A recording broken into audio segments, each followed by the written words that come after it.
Otro tema que se está hablando el día de hoy es el de Rosario Robles Berlanga. Rosario Robles, una mujer conocida en el poder, conocida en lo que hoy muchos denominan los sótanos del poder.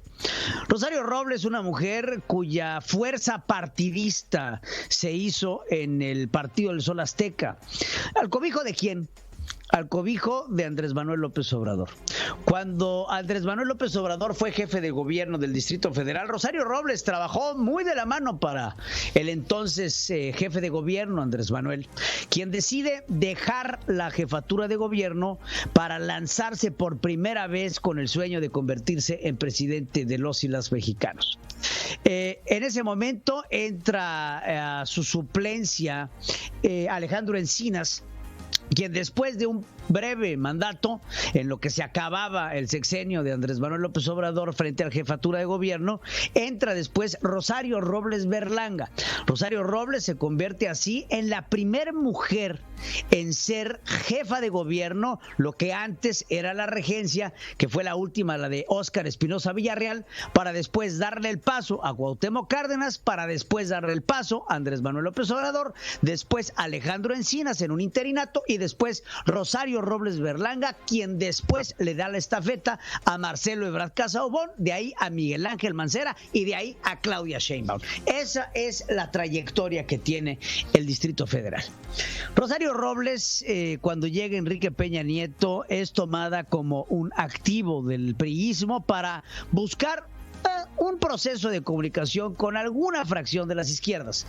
Rosario es una mujer ambiciosa. Rosario, desde que entró a la SEDATU y a la Sedesol, empezó a hacerse y a comportarse como una intocable. ¿Por qué? Porque se convirtió en un instrumento importante para el gobierno de Enrique Peña Nieto, que a través de la Sedesol y la SEDATU deciden empezar a mermar recursos para inyectarlo a campañas políticas. La más importante, la de Enrique Peña Nieto. Después viene una campaña también que se empieza a financiar por medio de este dinero que se empieza a sacar por medio de instituciones de educación para financiar a ciertas gubernaturas, a ciertas candidaturas, como es la de Alfredo del Mazo Maza, que está hoy por hoy siendo gobernador del Estado de México, quien por ciento pierde con una maestra, la maestra Delfina, que era la candidata de Morena y gran consentida del presidente Andrés Manuel López Obrador, que sabía que tenía pocas posibilidades de ganar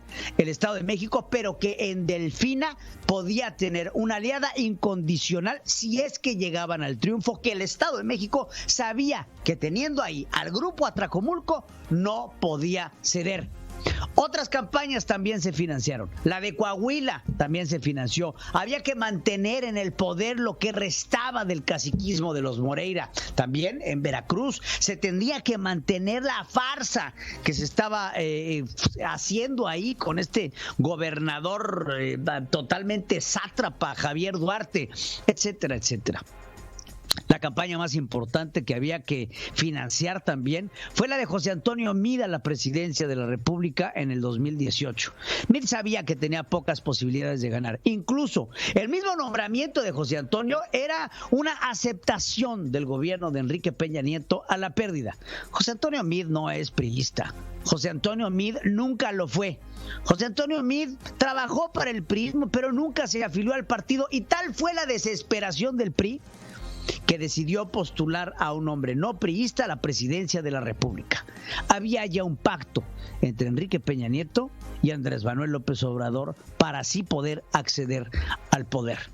Hoy la estafa maestra y la ex Sedesol, SEDATU, jefa de gobierno, todo Rosario Robles Berlanga, se quiere adherir al criterio de oportunidad y echar de cabeza a no saben quién. ¿Quiénes van a ser los personajes por los cuales Rosario Robles va a tener que cantar? Lo que sí le puedo decir es una cosa: Rosario Robles está en la cárcel, y está en la cárcel sin tener que estarlo. Rosario Robles está en la cárcel porque tenía una licencia falsa. Rosario Robles fue doblegada por parte del gobierno de Andrés Manuel López Obrador a cantar. Antes de que Rosario Robles decidiera entrarle al criterio de oportunidad, el que sí le entró fue su socio, su segundo de a bordo, Emilio Cebadúa, quien, siendo oficial mayor de Rosario Robles, decidió adherirse a este criterio de oportunidad para poder entregar a sus jefes. ¿Entre ellos quién? Rosario Robles. En ese momento, la celda de Rosario Robles se estremeció y se dio cuenta Rosario que tenía que hacer lo propio si es que quería salvar su pellejo.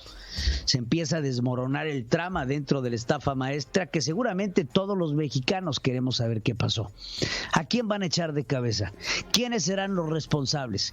¿Va a salir Rosario Robles de la cárcel? ¿Va a entrar Enrique Peña Nieto? ¿Inculparán a José Antonio Meade? ¿Van a desaforar al actual gobernador del Estado de México? Todas son preguntas que cualquier ciudadano y más cualquier periodista se tendrá que hacer. Vamos a ver el momento en el que el abogado de Rosario Robles decide doblar las manos antes de que apachurraran la cabeza del canario. Parte del proceso, en la forma en la que se estaba llevando, tenía toda la tendencia para que la maestra pudiera obtener su libertad pronto. Y de ahí se deviene delincuencia organizada, que es la orden de aprehensión que tratan de tirar en contra de ella. Al ver la maestra ya la postura de la fiscalía y la postura de los demás personajes que figuran dentro de este escenario, pues ella es que toma la decisión de ir contra quien realmente pudiera tener algún tipo de participación o responsabilidad en la parte, sobre todo, de las campañas, que es Luis Videgaray. En la parte electoral, en la parte de la campaña, en los fondos que se utilizaron para la campaña, en los cuales Luis Videgaray tuvo injerencia y fue quien dio instrucciones expresas para que se utilizaran recursos para la campaña del expresidente Enrique Peña Nieto. ¿Estas instrucciones expresas se las dio a Rosario? ¿Quién?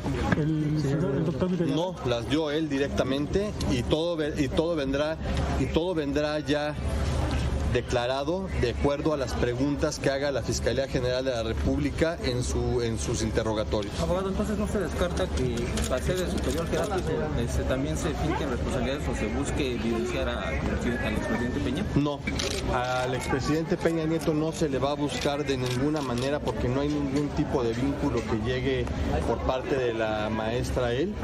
Todo lo es directamente. Ahí está. Es así como el abogado de Rosario Robles decide, pues, quitarse de problemas, decide hablar y decide decirle a la maestra Rosario Robles que lo que tiene que hacer por su bien es cantar y es decir cómo es que sucedieron las cosas. Miren, les digo lo que yo sé porque mi pecho no es bodega. Rosario Robles, durante el gobierno de Enrique Peña Nieto, fue una mujer de despilfarro. Se descuidó mucho. Todo lo que se cuidó estando en el Partido del Sol Azteca, decidió descuidarlo durante su época como priista. Rosario empezó a gastar, empezó a viajar. Las excentricidades de su hija no se hicieron esperar. Y así veíamos a la hija de Rosario Robles y a Rosario Robles haciendo lujo de la extravagancia que representaba estar en el poder durante la época de Enrique Peña Nieto.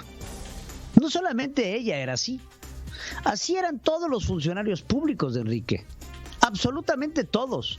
Los llegabas y los veías llegar a restaurantes, a fiestas, a eventos, con lujo de soberbia. Todo era un espectáculo. Llegar a ser secretario de Estado o miembro del gobierno del priismo de Enrique Peña Nieto tendría que llevar de la mano el lujo y la excentricidad. Porque el poder era de ellos. Y al tener ellos el poder, ellos podían hacer de México lo que quisieran. A mí me tocó estar en eventos en donde el ver llegar a los hijos del presidente era tremendo espectáculo. Que llegaban los chamacos con 15, 20, 30 coches, helicópteros y ambulancias. nada más para que llegaran los hijos del presidente. Este acto se repetía con el secretario de Gobernación, Miguel Ángel Osorio Chong, que hoy juega de muertito. Lo mismo se repetía con Luis Miranda, subsecretario de Gobernación, Aurelio Nuño, secretario de la Presidencia y después secretario de Educación Pública, Jesús Murillo Caram, entonces Procurador General de la República, y así cada uno de los miembros. Rosario Robles no era la excepción. No era la excepción. Había que salir rodeado de guaruras, de lujos y de bolsas caras. Rosario se convirtió en una pieza importante para todos los priistas que se querían lanzar a una contienda y que querían garantizar, por medio del recurso público, su triunfo. Rosario Robles se convirtió en esa piedrita en el zapato que después se iba a incomodar cuando empezó a salir información de lo que se denominó la estafa maestra. La reacción de Enrique Peña Nieto en su momento fue clara. No te preocupes, Rosario. No te preocupes, Rosario. Así se lo dijo Enrique Peña Nieto cuando se empezó a dar a conocer la estafa que representaba miles de millones de pesos que eran inyectados a las campañas políticas con su respectivo moche para Rosario Robles. Una mujer que entró rica al poder y que acabó multimillonaria. Ojalá y aprendamos de lo que fue la estafa maestra y de que exista a la postre responsables a los cuales podamos señalar con pruebas de lo que ahí sucedió. Porque Rosario Robles no actuó sola.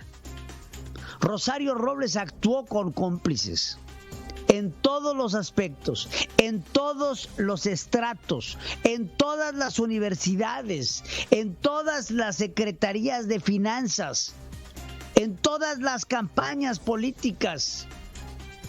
Tuvo que haber alguien que recibiera instrucciones de cómo, cuándo y dónde se iba a recibir el tan anhelado recurso para poder ser inyectado a una campaña que después llegaba a una gubernatura, presidencia municipal o presidencia de la República, que después tendría que hacer un pago de favores.